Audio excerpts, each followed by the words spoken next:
Okay guys, हम ले आए लेसन 8 पंजे पार्ट 4 जनेंद्र कुमार लेखक परिचय। ठीक है, मतलब हम लेके आए हैं सेकंड प्रसंग व्याख्या।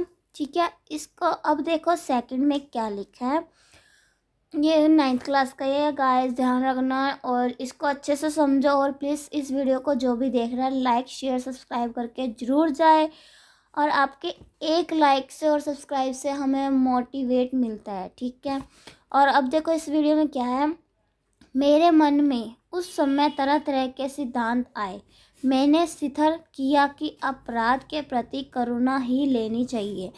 रोष का अधिकार नहीं है। प्रेम से ही अपराध वृत्ति को जीता जा सकता है। आंतक आंतक से उसे दबाना ठीक नहीं है। बालक का स्वभाव कोमल होता है और सदा ही उससे स्नेह से व्यवहार करना चाहिए इत्यादि। ठीक है, मतलब उससे प्यार से सुलझाना चाहिए। मार कुटने से कुछ नहीं होता और उससे गुस्सा करने से कुछ नहीं होता, वो चीज़ बताई गई है। आगे बाकी आपको व्याख्या में बता दूंगी। प्रसंग देखो, प्रसंग हमेशा सेम ही होते हैं, उसमें कोई चेंज नहीं होता। नॉर्मल हिंट चेंज होती है, वो देख लो। उसमें क्या वैसे सेम ही होता है, कोई चेंज नहीं होता। ठीक है, बस अगर प्रसंग एक बार पढ़ोगे तो आपको याद हो जाएगा। प्रसंग में देखो,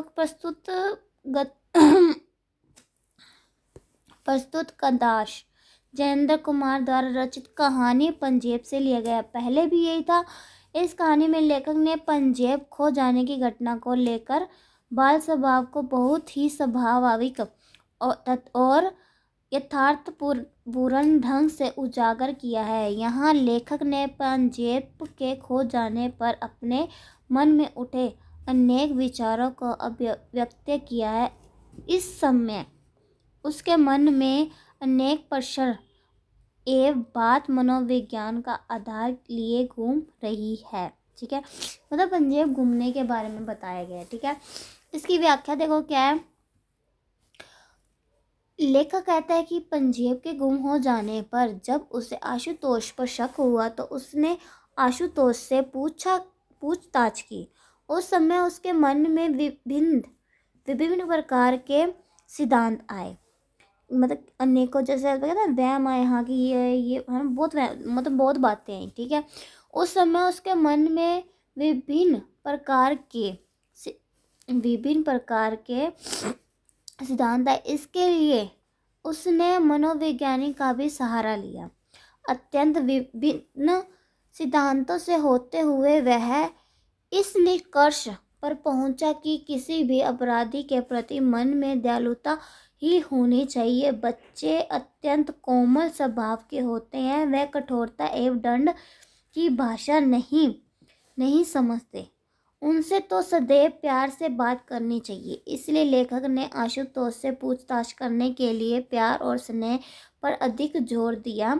उसे इस बात का भी ज्ञान हो गया कि आतंक के सहारे घटना को न हो सुलझाया जा सकता है और न ही उसकी गहराई तक ही पहुंचा जा सकता है। बच्चे स्वभाव से ही कोमल और नाजुक होते हैं। उनसे मारपीट कर, डांट फटकार कर किसी बात को जान माना संभव नहीं है। उनसे तो बड़े प्यार से पेश आना चाहिए। डांटने फटकारने पर बच्चे घबरा जाते हैं, वे सच नहीं बोल पाते। वही मैंने जो आपको कहा था कि बच्चों को हमेशा प्यार से समझाना चाहिए। कुछ भी मतलब उनको गुस्सा दिखाने से कुछ नहीं होता और मार पीटने से भी कुछ नहीं होता। बच्चे इस तरह से कोई अगर सच भी बताना तो वो भी नहीं बता सकेंगे कई बार तो वो। ठीक है, इसलिए कई बार ऐसा होता है कि बच्चे जो मन होता है ना, वो डर जाते हैं। हाँ, कि हम ये बोलेंगे तो ऐसा हो जाएगा, ये बोलेंगे तो, इसलिए बच्चों को हमेशा प्यार से बात करनी चाहिए। तो आगे विशेष देखो क्या है। लेखक ने बच्चों के मन को प्यार से जीतने की बात कही है। वाक्य निवान्य स्टिक है, तत्सम शब्दों की अधिकता है, भाषा सरल सहज तथा भावनाकुल है। ओके गाइस, ये मतलब सेकंड भी फिनिश हो चुका है और हम मिलते हैं नेक्स्ट वीडियो में।